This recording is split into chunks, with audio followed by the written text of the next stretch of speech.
if I told you that the secret to stronger magic isn't the next trick that you learn, but instead how to reveal the ones you already know? Too often, magicians focus on the mechanics of an effect, perfecting the sleight, choosing an exquisite method, without really thinking truly and deeply about the moment of the revelation. But it's that moment, the unveiling of the impossible, that truly defines how an audience experiences your magic. In this episode of Erudite Magic, we're diving into a book called The Art of Revealing. A book that isn't so much about what you perform, but about how you share it. If you've ever felt like your magic isn't hitting as hard as it should, or you want to craft moments that genuinely astonish, this book has some fascinating insights. Let's explore what it really means to reveal magic. This problem is something that's been around for a long time. Nate Leipzig, who performed from the late 19th century into the early 20th century, was approached by a young magician at one point who boasted to him that he knew hundreds of tricks and queried Mr. Leipzig, "How many tricks do you think you know?"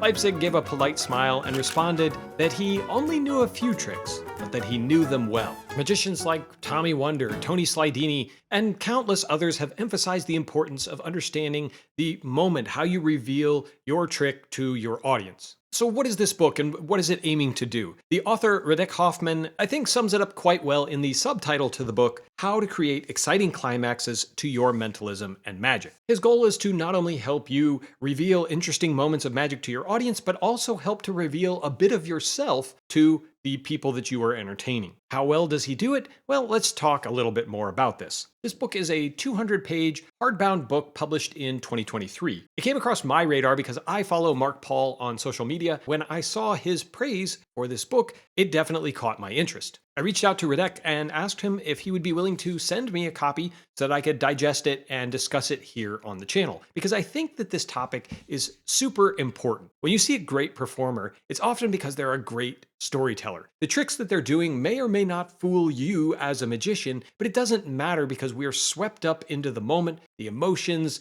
the character, the narrative that they are weaving into both their story and a specific routine. And I think that same understanding and spirit recognition of what great magicians are doing is what inspired Radek to pen this book. I don't know much about the author other than right now he is performing in the UK. He is a Polish magician and has performed worldwide in a variety of different venues for over 18 years. The last 6 years, he's been focused and experimenting primarily with mentalism, which is somewhat of the focus of this book. Now, before the magicians out there turn this off and say, well, I'm not interested in that, I actually think that there is quite a bit of overlap in what he's teaching in this book and ways that you could benefit whether or not you're a mentalist. Yes, many of the specific examples will come from the mentalism side of things, but that's partly because mentalism, if performed poorly, suffers the most from boring or linear presentations. The book is a pretty good mixture between theory, process, inspiration, and effects. As you can imagine with a book like this, much of the book is focused on the theory behind revelations and how we can improve them, giving our audience better snapshots, different pictures,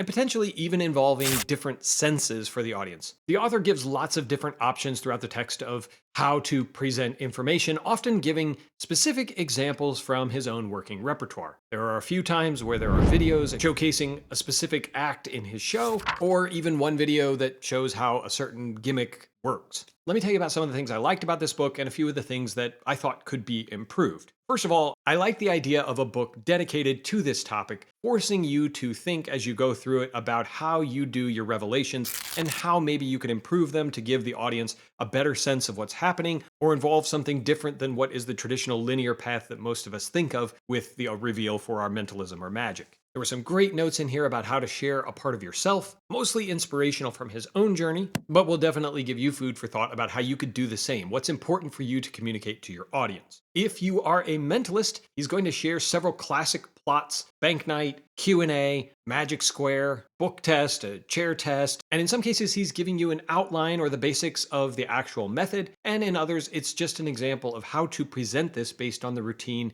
that you already use. He does give you a couple of A4 sheets of paper that he calls the workbook, which he hopes will help you as you take this material in the book and apply it to your own show. He'll also provide the digital files to you if you email him via the address at the end of the book. This book definitely prompted me to think more about my magic and especially my mentalism, and since I perform several of the tricks that he addressed specifically, it did give me a lot of food for thought. We've been talking about revealing and how important that is to your magic, but you do have to know some tricks to be able to reveal some to your participants. So if you're looking for more tricks or even other books on theory about presenting magic, then shop with the sponsor of this week's video, Don's Magic and Books. Don offers a huge variety of different types of books on his website. The one thing that he has in common is they're all magic related and they're all offered up at fantastic deals, whether it's a book that's been out of print and is hard to find or something new. When you shop with Don, you know you're supporting a business that is focused on magic books. If you are a US customer and you hit minimum spending thresholds, you will receive fast and free shipping, and no matter where you're shopping, you'll receive excellent customer service when you shop with Don's Magic and Books. If I switch gears a little bit and say some of the things that I thought could be improved in this book, I believe that this is the author's first book, and while there was plenty to like about it, it was self-edited and lacks a little bit of the professional writing touch that you might be used to in other more mainstream magic books. At times I thought that the organization wasn't quite as focused or linear as I was hoping for, but it didn't really take away any of the value out of the book. It simply felt like it was missing an editor's touch. While the author did provide a few videos via QR codes in the book, it felt like there really weren't enough of them to justify the use of it, and one of the early videos is not recorded in English and there are no subtitles, so if you're watching it, it's a little bit difficult to follow what he's trying to teach. While he does teach you the bare bones and basics of methods for a number of the tricks in the book, it doesn't feel like there's quite enough detail there for you to learn this if you don't already do it. It's more like if you're familiar with this plot or your own method for doing one of these tricks,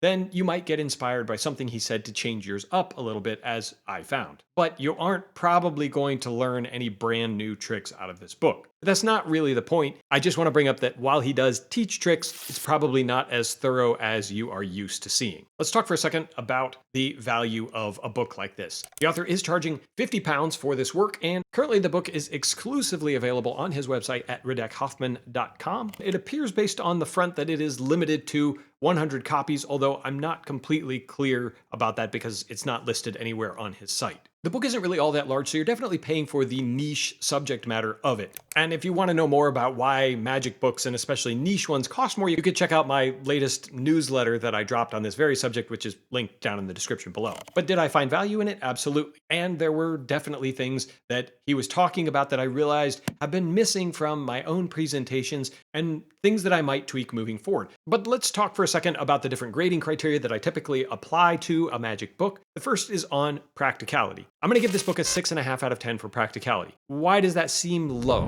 Well, you're really not learning a lot of new magic tricks. You are seeing things through his lens. He's giving you examples of how to present information, whether information is forced or peaked, or if it's personal information or random information. So it is very practical from that standpoint. However, if you are not a mentalist, you're not going to get quite as much from this, which is why I'm knocking a few points off of the overall practicality score. In terms of the artistic merit, I am going to give this a 4 out of 10. This is mostly text. There are a few pictures without, and as I mentioned before, some QR codes that will take you to videos that share some sort of aspect of this, but there really aren't very many pictures or QR codes. None of this is going to blow your socks off with its artistic merit, but that wasn't his point. In terms of value, I'm going to also give this a 5 out of 10. That price is relatively steep for the size of the book and everything in here, but certainly if you are a mentalist or magician who's trying to improve your presentations, wants some great ideas for how to better emotionally connect with your audience, then I definitely think it's worth a shot. Overall, I am going to give this book a 6 out of 10. There are plenty of nuggets to learn from, to appreciate, to enjoy, and to help you improve. However, I would have liked to have seen it be even more practical and precise